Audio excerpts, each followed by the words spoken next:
The people of the Middle East, like people everywhere, are seeking a chance to contribute and to have a role in the decisions that will shape their lives.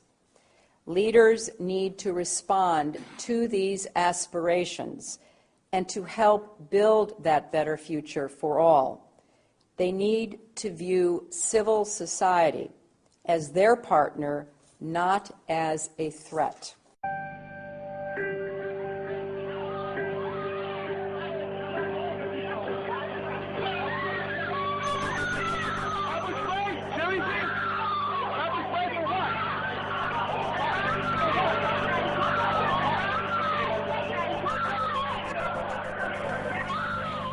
I want to take this opportunity to update the American people about the situation in Libya.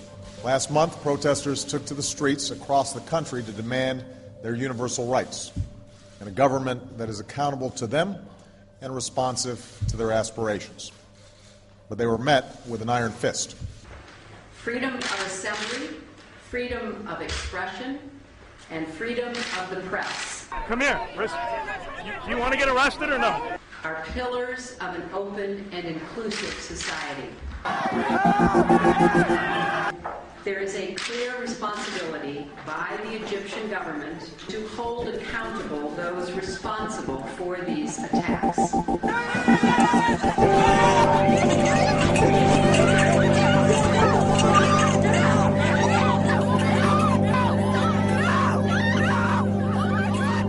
For months, the Iranian people have sought nothing more than to exercise their universal rights. We call upon the Iranian government to abide by the international obligations that it has to respect the rights of its own people.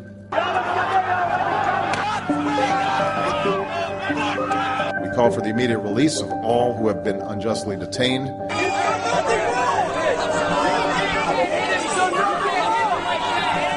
And I'm confident that history will be on the side of those who seek justice.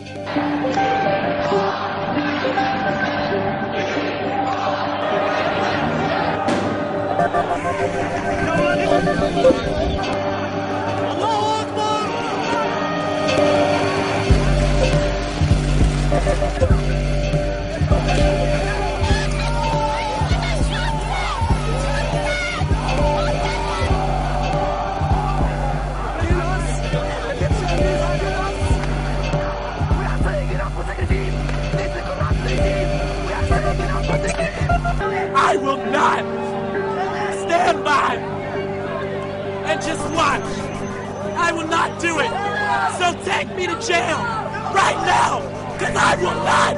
After all that my parents gave me, I can do one thing for them and tell them that I would rather die than be quiet and watch everything that they worked for go away.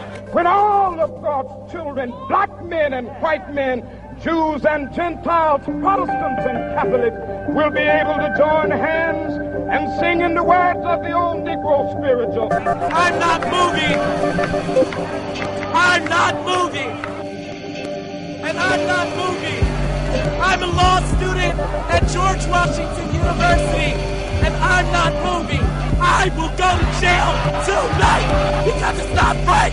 We are against violence, and we would call to account the Iranian government that is once again using its security forces and resorting to violence to prevent the free expression of ideas from their own people.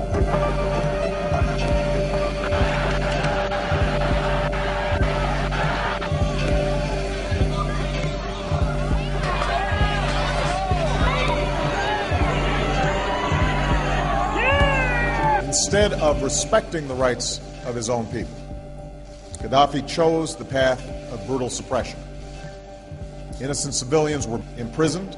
I have not been read my rights. I have not been told why I'm being detained. We want to know the people who are in there. We want to know all their names, what they're being charged with. And in some cases, beaten. You can't breathe, officer. Please get off the neck. I need my inhaler. A campaign of intimidation and repression began.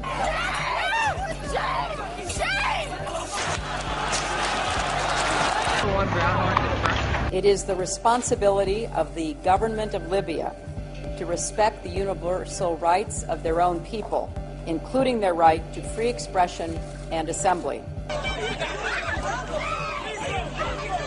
What's his badge number? What is his badge number? Demonstrators have been beaten, attacked. It is absolutely clear that the Syrian government is running out of time. Each new depiction of the abuses of the police on the First Amendment, the more people will show up here in New York City, and the more waves of occupation will spread across this country. And you should be proud of that, police, because you are participating in our media publicity campaign. Thank you for attending. What is absolutely clear is that we are witnessing history unfold. It's a moment of transformation that's taking place because the people of Egypt are calling for change.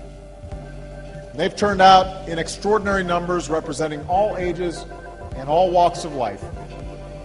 But it's young people who've been at the forefront. A new generation. Your generation, who want their voices to be heard.